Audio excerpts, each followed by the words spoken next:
Throughout the Middle East, we see that minorities are threatened and intimidated. And this is nothing new, but we have seen it, and maybe it has come more to the forefront after the so-called Arab Spring. One group in the area which has experienced this discrimination through the centuries is the Jewish people. Just before and after 1948, when the modern state of Israel was established, hundreds of thousands of Jews had to flee from the Arab countries because of increased threats, increased persecution. My name is Conrad Myrland, and I work as the director of a pro-Israel organization in Norway with Israel for Peace. All of our more than 5,000 members are proud to support Israel and the right of the Jewish people to have their state. And today I'm joined by Isa Bajalia, an American citizen who works as a pastor in the Arab world in North Africa. And I invited him today to speak about the rights and the situation for the Christian community in the Palestinian areas and in the Arab world in general. Welcome, Isa. It's good to be here, thank you. How come that you shifted place from the comfort of the US to the Middle East? I've always been intrigued with Middle Eastern culture and Semitic languages. Sure. And so the background of my parents from Ramallah, and I chose based on an inward calling and a desire to serve in the Middle East and in North Africa. So I just put some proactivity to my desires and left the US in 1991. So for the last more than 20 years, you worked in the area. And how is the situation at the moment after these Arabs revolt? You have been traveling to Egypt and Tunisia. Yes. And how is the situation for the Christians you meet there? The Christians right now are suffering almost across the board in every country in North Africa and in the Middle East, primarily because they are a minority. And they're just not wanted. What's unusual about the Arab Spring is that it began based on a revolt against government. And it produced the revolt which ousted several leaders of the last 8 countries where the revolt happened. But the lack of preparation to what should come after the revolt has created a void or a vacuum for the Islamic Brotherhood, the Muslim Brotherhood, to take places of authority. And because they have the majority and they also have the financing, then they've fit into where that void was after the former presidents have left. And how does this affect the Christian churches? Yes.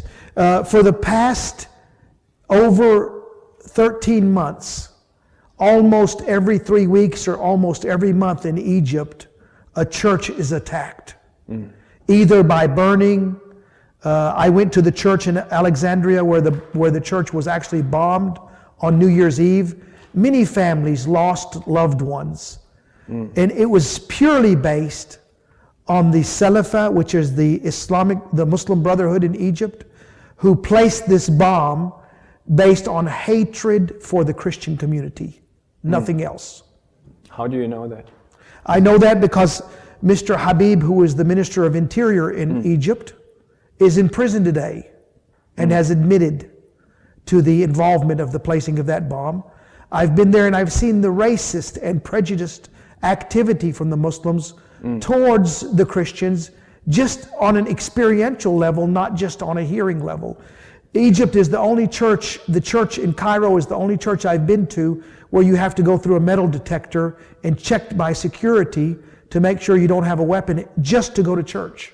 do they feel safe, the Christians? Or we heard reports that tens of thousands already left Egypt, for example. In the last 6 months, over 100,000 Christians have exited Egypt. Yes. This is purely out of a fear of what's happening because of the Islamic majority, because of the openness of violence towards Christians. We see the ones that are on the media with the churches, but what we don't see is there's numerous families and businesses, because they're Christian owned, who are also being attacked. Yes. And intimidation has caused them to seek asylum in places like Europe and in America. Yes. Do they get asylum? Or? They usually get it, but most of the Christians are very poor and cannot afford to leave. Even if they wanted to leave, they don't have the finances to even buy an airline ticket. Yes. And there's no offer of any type of alternate or other means of protection for them, except to exist in what I call the status quo. So this is quite similar to what happened in Egypt 60 years ago, when the Jewish community had to flee because of similar reasons. Do you see parallels? I do see parallels, and they didn't only flee Egypt. They left Syria, they left Lebanon, they left Turkey. There are still some Jews left in Turkey. Many of the Jews that were in Iran have left Iran. It's purely based on persecution from a Muslim majority, and the Jews who were a minority did not feel safe enough to stay where they were. Yes. So they picked up and sought asylum in what is now called the Nation of Israel. How come that there is such a hatred for Christians, say in Egypt or in Tunisia, or has the Christians done anything? Do they do a lot of outreach, or is it difference between those churches doing outreach and those being closed in how they are attacked? No, it's no difference whatsoever. Of course, outreach is unacceptable to them, to the Muslim community. Yes. It's illegal for you to do outreaches. It's not acceptable. And there are repercussions. I myself have been beat up in Ramallah purely on the basis of doing outreach. Okay. But in cases like in the Coptic community and the Christians in Egypt, they don't do this. No. And yet, the only foundation and the only basis on which the attacks is based on is purely on a hatred and an Islamic agenda to control and to take over communities that are not like them. Yes. And that's not only happening in Egypt, that's happening in parts of Europe as well. You mentioned Ramallah, for many years you served as a pastor there. Right. How was the experience with the Palestinian Authority? Like when you were beaten up, yes. Did you feel free to go to the police and report it, or? I did in fact report it, and I sought for help. One of the men I sought help for is a very high official with the PA. Okay. And he said, sure, I'll help you. Pay me $5,000 and I will help you. So I would have had to pay him in order to keep myself from getting hurt somehow. Yes. And it was just a underlying crookedness. Maybe I would have paid him and never got anything. That would probably most likely have been the outcome. So I chose not to go by this means. Yes. I instead chose to go to the media. Okay. Because the only understanding that people who have an autocratic and a control issue, the only thing they understand is when they are pressures placed upon them by other governments, and even possibility of governments refusing to support them. This is the only language they understand. I found this to be the case. Okay. Like, yeah, the Norwegian government, they think that dialogue will help in connection to these governments. So it's interesting that you put this point. Yes. Anyway, you were beaten up. Others have even been killed. Yes. Tell us what happened in the Gaza-strip in 2007. In 2007, in October, I received a phone call around the 5th or the 6th of October. Rami Ayyad had been kidnapped, had been threatened for several months by 3 men who happened to be part of the Muslim Brotherhood or Hamas. The Muslim Brotherhood, its origin is in Egypt, and in every country it has a different name, but the basis and those who are in control are the same. So the Muslim Brotherhood is not called Muslim Brotherhood in the West Bank. It's called Hamas. Yes. And so these 3 men who were part of Hamas threatened Rami, who at that time was part of the management team of the Bible Society in Gaza. And Rami was kidnapped. He was allowed to phone Paulie, which is his wife, and he told her, "I don't know if I'm going to make it or not." And so you'll have to forgive me because this is something that's very sensitive with me. Sure. But the next day, Rami's body was found with a bullet through his head by these men, based on the fact that he refused to convert to Islam and he refused to stop evangelical efforts. Yes. And he refused to comply with them financially, so his life was lost. These 3 men were caught and arrested. Yes. They were held for 2 weeks in Gaza By the Hamas government, or by the government Yes. of Gaza, and Yes. and after 2 weeks they were released because they wanted to go to the Hajj in Saudi Arabia. Okay. So this was their punishment for taking the life of an innocent man. 2 weeks of prison. 2 weeks. Yeah. And you knew this man personally? I knew personally Rami. He Yes. did the puppet team for the children.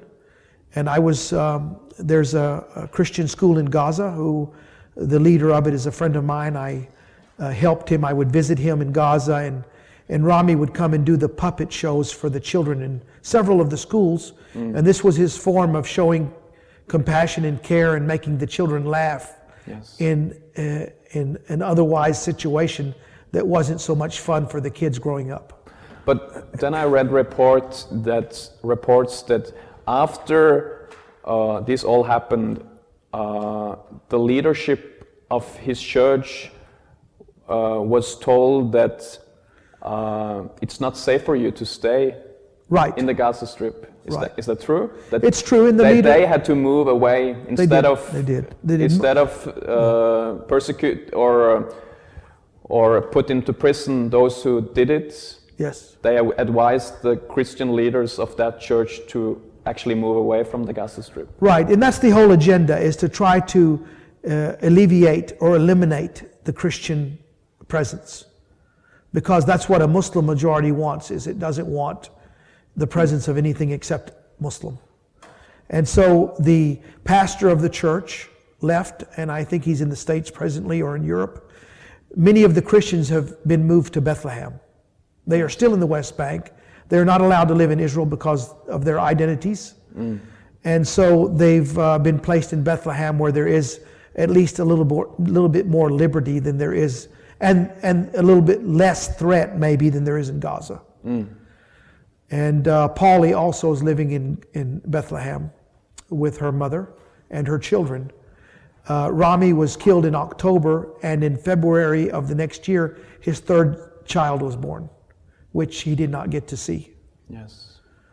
So, yeah, the evangelicals have been scattered. Yes. And the Bible talks about when the shepherd is smitten, then the sheep scatter. And so this was an attack, and as a result, the Christian communities has been scattered in Gaza. And you mentioned that the situation may be a little bit better in the West Bank, but even there we see many Christians leaving the area. Of course. What do you think is the main reason behind this move? There's a combination of several things, I think, that are the reason, but in the case of many of the ones I've spoken to, they've left because at one time their villages was 100% Christian, as it was in Ramallah in the 50s and before. But when Israel became a state, and of course there was a scattering of the Muslim Arabs in what I consider Israel proper, they began to fluctuate and flow into the what's now the West Bank, or what was then Jordan. Yes. And the Christians could not live with the harassment and the somewhat primitive way of life of the Muslim community. So they slowly began to leave. Yes. Your parents left already? They left in 1952 and immigrated because all your neighbors were relatives and Christians, people you knew, and suddenly they were not so friendly and not so. It wasn't a good situation. Yes. There was a criminal element. There was a harshness. There was a hard. Life became more difficult. Of course, there were also economic stresses. There was political stresses. There was different points, but primarily the beginning of the exodus of Christians was due to the influx of the Islamic community. Just after this incident in the Gaza-strip, I heard that you were also threatened. Yes. In Ramallah. I was. In fact, I was told. This is one of the things, the statements that was made to me. The same thing we did to Rami, we could do to you as well. Like torture you and kill you? Yes, yeah. And I have a visual impairment, and so I'm legally blind, and they said besides the fact that you cannot see, we will also make certain that you will never walk again. Did these threats come over an extensive period of time, or? Yes, it came, it was over a period of several months, and it was, the reason given to me was because of the thrust of a lot of evangelical efforts we were making in Ramallah. And we were doing medical clinics, we had doctors coming in, we were offering services to the refugee dwellers, the one who dwelt in the refugee camps. Yes. We were bringing in toys for the kids. We also did distribute Christian material like Bibles. Yes. And we found quickly that this was not acceptable. And of course we knew the threats before. Yes. But we were not at all being violent or at all being rude or disrespectful. We were just living by the principle of what we believed to be right. And since maybe Muslims converted to Christianity, right, you were threatened that it should stop. Not only were we threatened, but also the converts were threatened by, it wasn't a systematic governmental type of threatening, it was more tribal.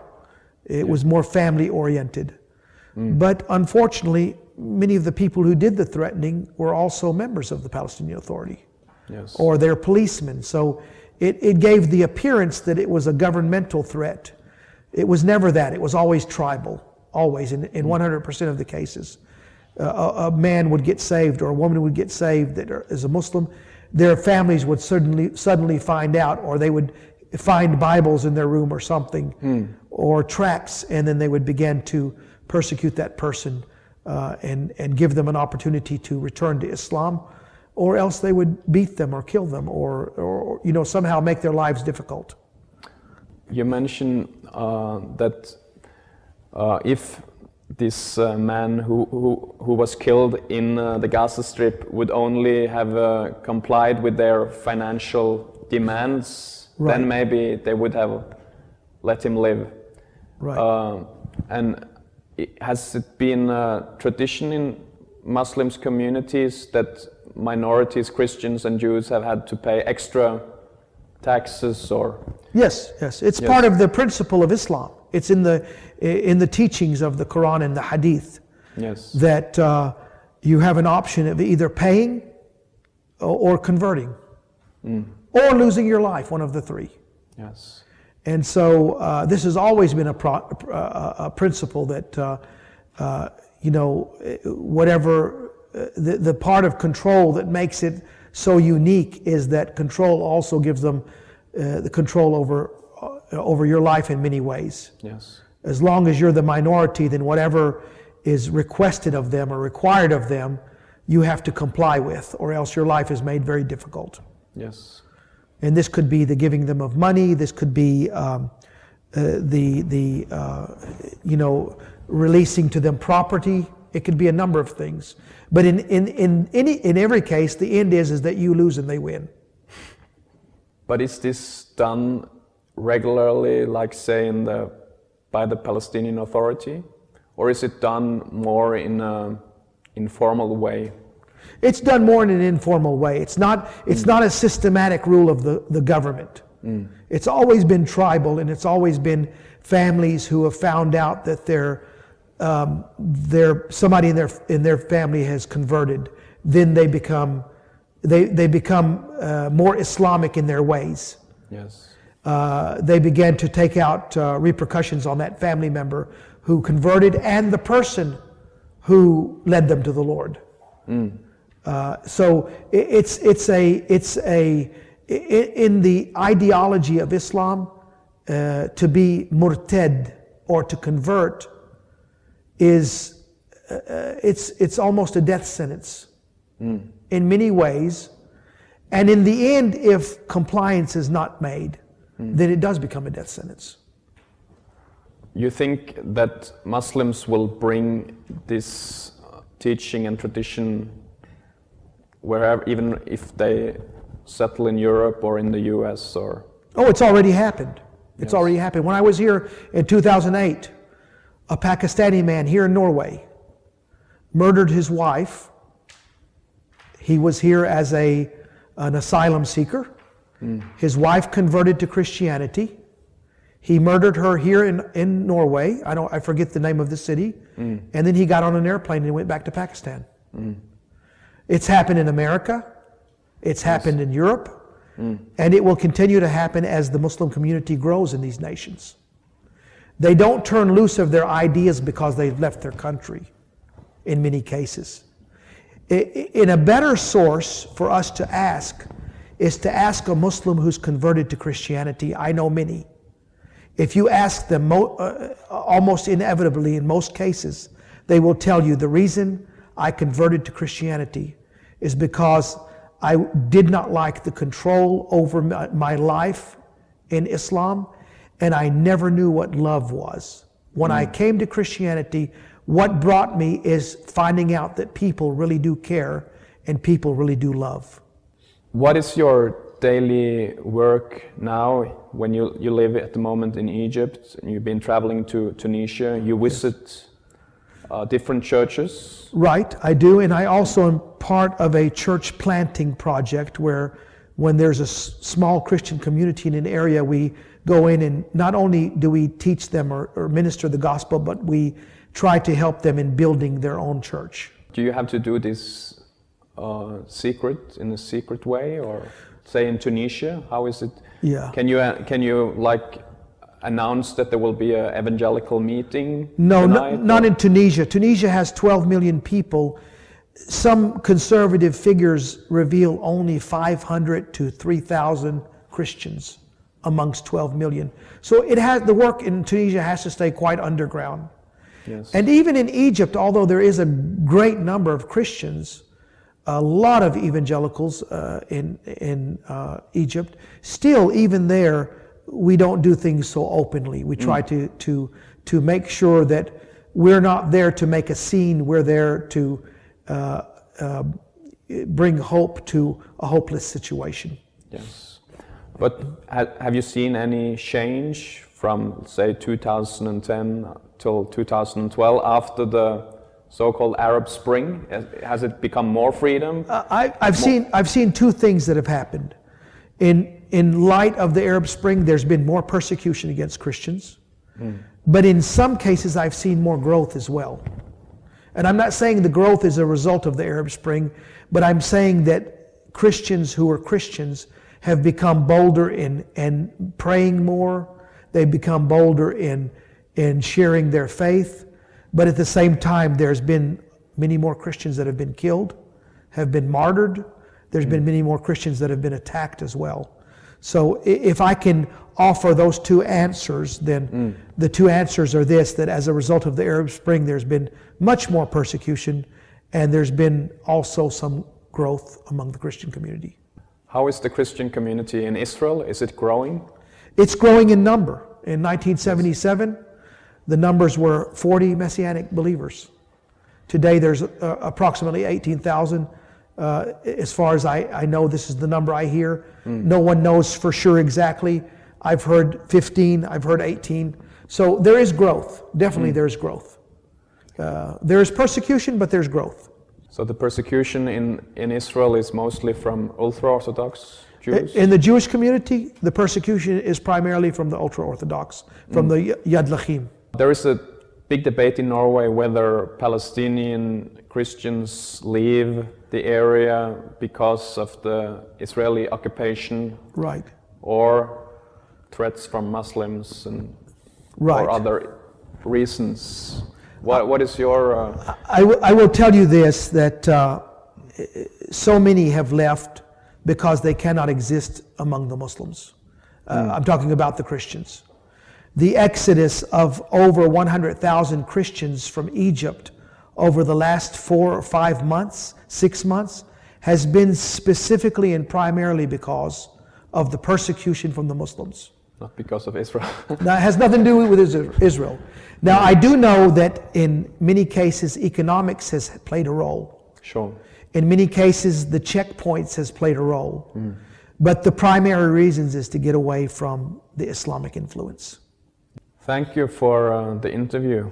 And like I was saying in the introduction, my organization, Med Israel for Fred, with Israel for Peace, we are mainly focused on Israel and the Jewish people, right. But we do also follow the situation for Christians and other religious and ethnic minority groups in the Middle East.